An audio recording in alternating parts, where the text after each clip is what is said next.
যে বিষয়টা আলোচনা করতে চাই সেটা হচ্ছে আমাদের পার্থিব জীবন।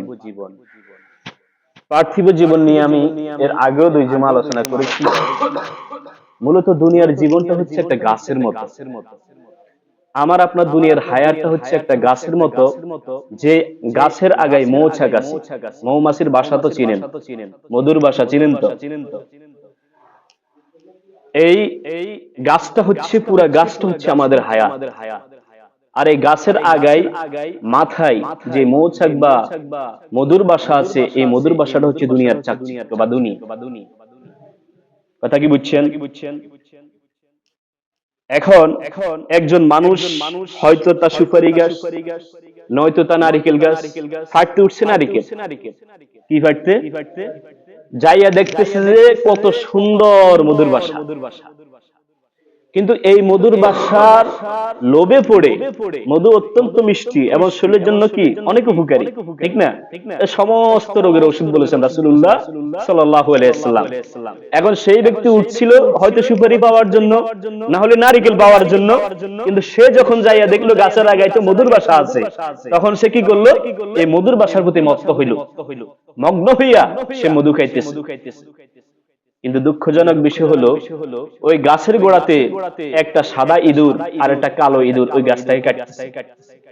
কথা কি বুঝছেন? সাদা ইঁদুর মানে হায়াতের মধ্যে একটা দিন, আর কালো ইঁদুর মানে হায়াতের রাত। আমার আপনার হায়াতকে কাটতেছে একটা দিন একটা রাত, ঠিক কিনা? আমাদের দিন থেকে, আমাদের হায়াত থেকে একটা রাত অতিবাহিত হয় কিনা প্রতিদিন? একটা দিন অতিবাহিত হয় কিনা? ঠিক ওই গাছ, যে গাছের গোড়ায় একটা সাদা ইঁদুর এবং একটা কালো ইঁদুর ওই গাছের গোড়া দিয়ে কি করতেছে? কাটতেছে। সে তো মধুর দিকে মগ্ন, সে গোড়া দিয়ে যে ইঁদুর কাটি ফেলতেছে তার ওই খবর নাই। প্রিয় ভাইরা, দুনিয়ার আমাদের হায়াতটা সেম এরকমই। আমরা দুনিয়ার চাকচিক্য দেখে, দুনিয়ার মোহে পড়ে আমরা দুনিয়া অর্জন করার জন্য লাফিয়ে পড়ছি, কিন্তু আমাদের পিছন থেকে একটা রাত একটা দিন অতিবাহিত চলছে। এভাবে যাইতেছে যাইতেছে আমাদের হায়াত থেকে কমতেছে। একটা সময় বলেন আমাদের হায়াত থেমে যাবে কিনা? একটা সময় আমাদের হায়াত শেষ হয়ে যাবে কিনা? ঠিক ওই ব্যক্তির মতো, যেই ব্যক্তি মধুর দিকে মগ্ন হইয়া মধু খাইতেছে, এখান দিয়ে গাছের গোড়া দিয়া সাদা ইঁদুর আর কালো ইঁদুর সেই গাছটাকে কেটে ফেলে দিয়েছে। বলেন, যদি গাছটা পড়ে যায় সেই ব্যক্তি ধ্বংস কিনা? তাহলে সেই ব্যক্তি উঠছিল কিসের জন্য? হয়তো ডাব পাওয়ার জন্য, নারিকেল পাওয়ার জন্য। তার ওই নারিকেল আর পাড়া হইল না, সে ওই মধুর পিছনে লেগে তার এই জীবনটা ধ্বংস করে দিয়েছে। প্রিয় ভাইরা, এর আগেও আমি আপনাদেরকে বলেছিলাম, একজন মানুষ যখন ইন্তেকাল করে, ওই মানুষটার সাথে 3টা জিনিস কবরস্থানে যায়। কয়টা? 3টা জিনিস কবরস্থানে যায়।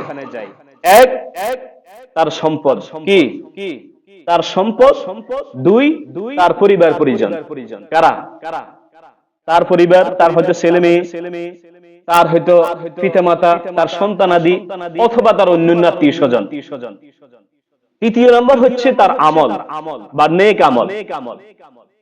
দুঃখজনক বিষয় হচ্ছে 3টা তার সাথে গেছে, কিন্তু 2টা জিনিস কবর থেকে উঠে বাড়িতে চলে আসে। সুবহানাল্লাহ। এক, কি? তার সম্পদ। এখন বর্তমানে আমাদের যে খাটটা আমরা পাই না, এটা মসজিদে করছি। আগের দিনে কিন্তু মসজিদে ছিল না এই খাট। যার যার ব্যবস্থা তাকেই করতে হইতো। কেউ কলা গাছ দিয়ে বানাইছে, কেউ বাঁশ দিয়ে বানাইছে, ঠিক আছে? এই বাঁশ দিয়া, কলা গাছ দিয়া তারা যে খাট বানাইতো, ওই খাটটা কবরস্থানের কাছে যাইতো। তার টাকায়, কার টাকায়? তার নিজের টাকায়। এরপরে আপনার এই যে কাফন দাফনের ব্যবস্থা করে, কিছু টাকা দরকার হয় কি হয় না? তার টাকাই করা হইতো। অপরের জিনিস খুব কমই গ্রহণ করা হইতো তখন। এখন তো ধরেন বাপের জন্য ছেলেরা একটা রেডি করে রাখে, অথবা ওই আমি আবার আগের দিকে দেখছি মহিলাদের জন্য নাকি তার বাপের বাড়িতে কাফনের ব্যবস্থা রাখে। আমরা শুনছেন কিনা আমি জানি না। মানে বৈতালি বিয়ে দিছে, তো বৈতালি যদি মরে তার বাপের বাড়ি থেকে কাফনের ব্যবস্থা করে, এরকমও আছে। তো তখনকার যুগের রাসূলুল্লাহ সাল্লাল্লাহু আলাইহি ওয়াসাল্লাম থেকে নিয়ে বহু বছর পর্যন্ত এই কমপ্লিট যে ইন্তজামটা, একজন মানুষ মরার পরে দোয়ানি, কাফন দাফন, এরপরে কবরের অন্যান্য আসবাবপত্র সবকিছু ওই মৃত ব্যক্তির সম্পদ থেকে কি করা হইতো, ব্যয় করা হইতো। এই জন্য বলে তিনটা জিনিস তার সাথে কবরস্থানে গেছে, দুইটা জিনিস ফিরে আসবে, একটা হচ্ছে তার সম্পদ, দ্বিতীয় হচ্ছে তার পরিবার পরিজন। দেখেন একজন মানুষকে যখন কবর দেয়, তার ছেলেরা তার মা বাপের ছড়ি ছড়ি কবর দেয় কি দেয় না? অবশেষে ওই কবর থেকে উড়ি বাইর দিকে চলে আইনি, আইয়ে কিনা? দুইটা জিনিস তাকে ওইভাবে কবরস্থানে রেখে দুইটা জিনিস চলে আসে, একটা হচ্ছে তার সম্পদ আর একটা তার পরিবার পরিজন। কিন্তু তার পিছে যে জিনিসটা অবশিষ্ট থাকে, তার সাথে যেটা অবশিষ্ট থাকে সেটা হচ্ছে তার নেক আমল। এখন নেক আমল বলতে আমরা কি বুঝি? নেক আমল কি? নেক আমল হলো এক নম্বর সহিহ আকীদা। আপনার সর্বপ্রথম শিরিক মুক্ত একটা কি লাগবে? ঈমান লাগবে। আপনার ঈমানের মধ্যে কোনো শিরিক থাকতে পারবে না। আপনি আল্লাহকে পাওয়ারফুল মনে করেন, আবার আপনি দেশের সরকারকেও ভয় পান, আছে না নাই? ছিল কিনা? এর আগে আওয়ামী লীগ সরকারের সময় এরকম কি করতো? আল্লাহকেও ভয় করতো বা আল্লাহ সর্বশক্তিমান এটাও মনে করতো, আবার ডরে ভয়ে কথা কইতো না, কারণ আইয়ানা এত কথা কম যাইতো না। কারা ভয় করছে? ওই দেশের প্রশাসনকে অথবা ওই দেশের সরকারকে। এরকম যদি আপনার ঈমান হয়, বুঝবেন যে ঈমানের মধ্যে শিরিক আছে। কি আছে? এরপরে আপনি যেই জিনিস একমাত্র আল্লাহ তাআলার সাথে খাস, যে এই জিনিস একমাত্র আল্লাহই দিতে পারে, দুনিয়ার আর কেউ দিতে পারে না, কিন্তু আপনি মনে করছেন যে অমুক বাবা, অমুক মাজার, অমুক অমুক হুজুর এরকম এই জিনিসটা সেও করতে পারে, তাহলে বুঝবেন আপনার ঈমানে কি আছে? শিরিক আছে। তাহলে এক নম্বর নেক আমল, এক নম্বর নেক কাজ হচ্ছে সহিহ আকীদা থাকতে হবে, শিরিক মুক্ত, কমপ্লিট কোনো শিরিক থাকতে পারবে না আকীদার ভিতরে। আল্লাহ সম্পর্কে, নবী সম্পর্কে, কিতাব সম্পর্কে আপনারা ঈমানে মুফাসসাল জানেন। ঈমানে মুফাসসালে যে 7টা জিনিসের কথা বলা হয়েছে, এই 7টা জিনিস কমপ্লিটলি আপনাকে শিরিক মুক্ত রাখতে হবে। দ্বিতীয় হলো নামাজ। নামাজ হচ্ছে নেক ইবাদতের মধ্যে দুই, প্রথম ঈমান, এরপরে নামাজ। নামাজ যেই ব্যক্তির নাই, সেই ব্যক্তির ঈমান নাই, এটা আমি বহুবার আলোচনা করেছি। এরপরে 3 নম্বর হচ্ছে রোজা, 4 নম্বর হচ্ছে যাকাত এবং সাদাকা। যাকাত হচ্ছে মালের নেসাবের যে যাকাত আসে সেটা, আর সাথে সাথে আপনার সাধারণ দান সদকা করা সেটা। এরপর আছে হজ, কোরআন তেলাওয়াত। কোরআন তেলাওয়াতকে তো আমরা ইবাদতে মনে করি, ঠিক কিনা? মনে করি যে এটা একটা বই, এটা পড়লে কি সব আছে নাকি? অথচ পুরা দিনের স্তম্ভ, পুরা দিনের খুঁটিটাই কোরআনের ভিতরে। আপনি যাই করেন, নামাজ পড়েন, কোরআনে আছে, রোজা রাখেন, হজ করেন, যাকাত দেন, সবকিছু কোরআনে আছে। কোরআনে সেটা আপনাকে শিখিয়েছে, কিন্তু পড়ে না কেউ। এরপরে হচ্ছে রাসূলুল্লাহ সাল্লাল্লাহু আলাইহি ওয়াসাল্লামের অনুসরণ, রাসূলুল্লাহ সাল্লাল্লাহু আলাইহি ওয়াসাল্লামের সুন্নতের অনুসরণ, হাদিসের অনুসরণ, এগুলোর মধ্যে রয়েছে নেক আমল। এখন আসেন, এই নেক আমল অবশিষ্ট একজন মৃত ব্যক্তির সাথে কোথায় থাকে? কবরে থেকে যায়। এখন কি সেই কবরে থেকে যায় নাকি আরো? বলেন, শুধু কবরে না, এই নেক আমল তার কবরে তাকে সাহায্য করবে, এই নেক আমল তাকে ফুলসিরাতে সাহায্য করবে, হাসরে সাহায্য করবে, কিয়ামতের ময়দানে সাহায্য করবে, মিজানের পাল্লায় সাহায্য করবে, এমন কি তাকে জান্নাতে নিয়েই ছেড়ে দিবে। সুবহানাল্লাহ। এখন আসেন, কবরে কিভাবে সে সাহায্য করবে? আপনারা জানেন, কবরের মধ্যে যখন তার পরিবার পরিজন তাকে কবরস্থ করে, শেষ ব্যক্তিটা 40 কদম চলে আসে। কবর থেকে কয় কদম? শেষ ব্যক্তিটা 40 কদম কবর থেকে চলে আসে। তখন সর্বপ্রথম তার কবরের মধ্যে 2 জন ফেরেশতা সুয়াল করার জন্য আসে। সুবহানাল্লাহ। 2 জন ফেরেশতা প্রশ্ন উত্তর করার জন্য আসে। এই প্রশ্নের উত্তরগুলা দুনিয়াতে আল্লাহ তাআলা রাসূলুল্লাহ সাল্লাল্লাহু আলাইহি ওয়াসাল্লামের মাধ্যমে প্রশ্নগুলো আউট করে দিয়েছে কি দেন? কি কি প্রশ্নগুলো আমরা জানেন তো? জ্ঞান। 1 নম্বর আসেন, 1 নম্বর আল্লাহ তাআলা এই ফেরেশতাদের মাধ্যমে ওই মৃত ব্যক্তিকে কবরের মধ্যে প্রশ্ন করবে, মার রব্বু। এই রব্বুকের অনেকগুলা ব্যাখ্যা আছে। এই রব্বুকের অর্থ দুনিয়াতে তুমি পালন কর্তা হিসেবে কাকে পাইছো? দুনিয়াতে তুমি ইবাদত করছো কার? কথা কি বুঝছেন?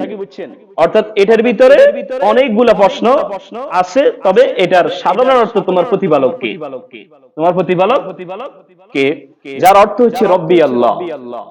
এই কিন্তু রাসূল সাল্লাল্লাহু আলাইহি ওয়াসাল্লাম আমাদেরকে শিখিয়ে দিয়েছে প্রশ্নগুলো কি হবে, উত্তরগুলো কি হবে। দুঃখজনক বিষয় হচ্ছে অধিকাংশ মানুষই এই প্রশ্নগুলোর উত্তর দিতে পারবে, অথচ সবচেয়ে অ্যাভেলেবল হাদিসের মাধ্যমে, কোরআনের মাধ্যমে কবরে কি কি প্রশ্ন করবে, তার উত্তর কি হবে, সবগুলো আমরা মুখস্থ করছি। কিন্তু নেক আমল না থাকলে কবরের মধ্যে এই উত্তরগুলা কেউ দিতে পারবে না। তাহলে এক নম্বর প্রশ্ন করবে মা রব্বুক, তোমার প্রতিপালক কে? যে ব্যক্তি বলবে রব্বি আল্লাহ, আমার প্রতিপালক একমাত্র আল্লাহ, এই প্রথম প্রশ্নটার উত্তর যে ব্যক্তি দিতে পারবে তাকে পরের প্রশ্নটা করা হবে।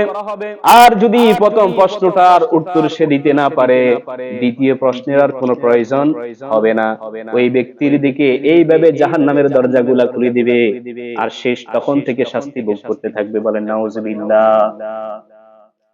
আমার ভাইরা, এক নম্বর প্রশ্ন যেই ব্যক্তি উত্তর দিতে পারবে সেই ব্যক্তিকে দ্বিতীয় নম্বর প্রশ্ন করবে ওয়ামা দীনুকা, তোমার ধর্ম কি ছিল? দুনিয়াতে কোন ধর্মের মানুষ তুমি ছিলা? কোন ধর্ম অনুসরণ করে কবরে আসছো? সবাইকে মৃত্যুবরণ করতে হবে, হিন্দু হোক, মুসলমান হোক, বৌদ্ধ হোক, খ্রিস্টান হোক, ইহুদি হোক, নাসারা হোক, সবাইকে মৃত্যুবরণ করতে হবে। এজন্য ফেরেশতারা তাকে দ্বিতীয় প্রশ্ন করবে যে তোমার দিন কি ছিল, তোমার ধর্ম কি ছিল? যে ব্যক্তি এর উত্তর দিতে পারবে দীনিয়াল ইসলাম, আমার দিন ছিল একমাত্র ইসলাম, সেই ব্যক্তি দ্বিতীয় প্রশ্নের উত্তরটাও উত্তীর্ণ হলো, সেই ব্যক্তি দ্বিতীয় প্রশ্নের উত্তরে পাস করলো। কথা কি বুঝছেন? আর যে ব্যক্তি প্রথম প্রশ্নের উত্তর দিতে পেরেছে কিন্তু দ্বিতীয় প্রশ্নের উত্তর দিতে পারে নাই, সেই ব্যক্তির জন্য জাহান্নামের দিকে রাস্তা প্রশস্ত করে দিবে, তখন থেকে শাস্তি ভোগ করা শুরু করবে। এরপরে যে ব্যক্তি এই প্রশ্নের দ্বিতীয় প্রশ্নের তার উত্তর দিতে পারবে, আল্লাহ তাআলার পক্ষ থেকে 3 নম্বর প্রশ্ন তার জন্য দেওয়া হবে, তা হলো ওমান হাযার রাজুল আল্লাযী বুইসা ফীকুম, এই ব্যক্তিকে একটা ছবি আনবে, একটা ছবি এনে তাকে দেখাবে এই ব্যক্তিকে যাকে তোমাদের মাঝে প্রেরণ করা হয়েছে। সুবহানাল্লাহ। যেই ব্যক্তি রাসূলুল্লাহ সাল্লাল্লাহু আলাইহি ওয়াসাল্লাম এই নেক আমলগুলো করেছে, কি বলেছি, সহিহ আকীদা, নামাজ, রোজা, হজ, যাকাত, সাথে সাথে কোরআন তেলাওয়াত এবং চূড়ান্ত রাসূলুল্লাহ সাল্লাল্লাহু আলাইহি ওয়াসাল্লামের সুন্নতের অনুসরণ করবে, সেই ব্যক্তি রাসূলুল্লাহ সাল্লাল্লাহু আলাইহি ওয়াসাল্লামকে দেখে চিনে ফেলবে। সুবহানাল্লাহ। তখন বলবে হাজা মুহাম্মাদুর রাসূলুল্লাহ সাল্লাল্লাহু, ইনি তো আমাদের রাসূল মুহাম্মদ সাল্লাল্লাহু আলাইহি ওয়াসাল্লাম, আমরা যার উম্মত হিসেবে দুনিয়াতে ছিলাম। তাহলে সেই ব্যক্তি উত্তীর্ণ হবে, যে ব্যক্তি দেখার সাথে সাথে কি করবে, রাসূল সাল্লাল্লাহু আলাইহি ওয়াসাল্লামকে চিনবে। আর চিনতে পারবে কিভাবে? সেই ব্যক্তি যদি দুনিয়াতে নেককার হয়, নেককার হয়ে থাকে, তাহলে তাকে ছবি দেখানোর সাথে সাথে যে রাসূলকে চিনবে। তাহলে চিনলে তাকে আরো একটা প্রশ্ন করা হবে। প্রশ্ন করলে কয়টা? 3টা প্রশ্ন। আরেকটা আছে, সেটা বলার আগে আমি বলি, আর যারা দুনিয়াতে রাসূলুল্লাহ সাল্লাল্লাহু আলাইহি ওয়াসাল্লামের সুন্নতের অনুসরণ করবে না, এই নেক আমলগুলো করবে না, এই নেক আমল দিয়ে নিজের জীবনকে সাজাবে না, সেই ব্যক্তি কাল কিয়ামতে কি করতে পারবে না, এই প্রশ্নের উত্তর কোনোভাবেই দিতে পারবে। আমার ভাইরা, যে ব্যক্তি 3 নম্বর প্রশ্নের উত্তর ঠিক মতো দিয়ে পাস করবে, তখন ফেরেশতারা তাকে 4 নম্বর প্রশ্ন করবে, আমা তাদরুক বিমা দারাইতা, তুমি আমাদেরকে বলো এই যে প্রশ্নগুলোর উত্তর তুমি দিলা, এগুলা কই থেকে শিখছো? সুবহানাল্লাহ। এই যে আমাদেরকে এই প্রশ্নগুলোর উত্তর তুমি দিয়ে দিলা, পাস করলা, এগুলো কই থেকে শিখছো, কিভাবে অর্জন করলা? তখন ওই 3 প্রশ্নে পাশ করেনেওয়ালা ব্যক্তি বলবে করতু কিতাবাল্লাহ ওয়া সুন্নাতা রাসূলিল্লাহ, আমি এগুলা আল্লাহর কালামে মাজিদ থেকে এবং রাসূলুল্লাহ সাল্লাল্লাহু আলাইহি ওয়াসাল্লামের সুন্নাত এবং হাদিস থেকে শিখেছি। সুবহানাল্লাহ। তাহলে যে ব্যক্তি রাসূলুল্লাহ সাল্লাল্লাহু আলাইহি ওয়াসাল্লামের সুন্নতের অনুসরণ করবে এবং আল্লাহ তাআলার কিতাব এবং রাসূলের হাদিসের অনুসরণ করবে, পড়বে, শিখবে, সেই ব্যক্তি কিন্তু কাল এই মৃত্যুর পরে বারজাখের জীবনে এই প্রশ্নগুলোর উত্তর ফটাফট দিতে পারবে। প্রিয় ভাইরা, যেই কথাটা এখানে খুব বেশি গুরুত্বপূর্ণ সেটা হচ্ছে করাতু কিতাবাল্লাহ। শব্দটা হচ্ছে করাতু, মানে আমি পড়েছি, আমি শুনেছি সেটা নয় যে আমি শুনেছি আলেমরা বলেছে, এটা বলা হয় না। বলা হয়েছে যে করাতু, আমি পড়েছি, কিতাবাল্লাহ, আল্লাহর কিতাবে, ওয়া সুন্নাত রাসূলুল্লাহ, এবং রাসূলের হাদিসে। তাহলে এখানে যেই বিষয় গুরুত্ব দিয়েছে সেটা হচ্ছে পড়তে হবে। আমরা আজকে বেশিরভাগ মানুষ হচ্ছে হুজুগে এবং কানে শোনা মুসল্লি। আমি ওইখানে জুমা পড়েছি, সেখানে হুজুর বলছে এই কথা, আমাদের মসজিদে আসছি, এখানে শুনছি, এখানে শুনছি আরেক কথা। এরকম কন্যা লোক আছে না নাই? কারণ প্রিয় ভাইরা, আমরা বেশিরভাগ মানুষের শুনি শুনি কিন্তু আমরা মুসলমান। আমরা কিন্তু কোনো কিছু পড়ে, কোনো কিছু বিষয় ভিত্তিক, কোনো কিছু রেফারেন্সে, কোরআন হাদিসের রেফারেন্স সহকারে আমরা কোন কিছুই শিখি নাই। যার কারণে আমি শুধু ঘুরপাক খাই। ওই মসজিদে যাই, জুমা পড়লে হে হুজুরে কো আরেক কথা, এখানে আসি পড়লে এই হুজুরে কো আরেক কথা।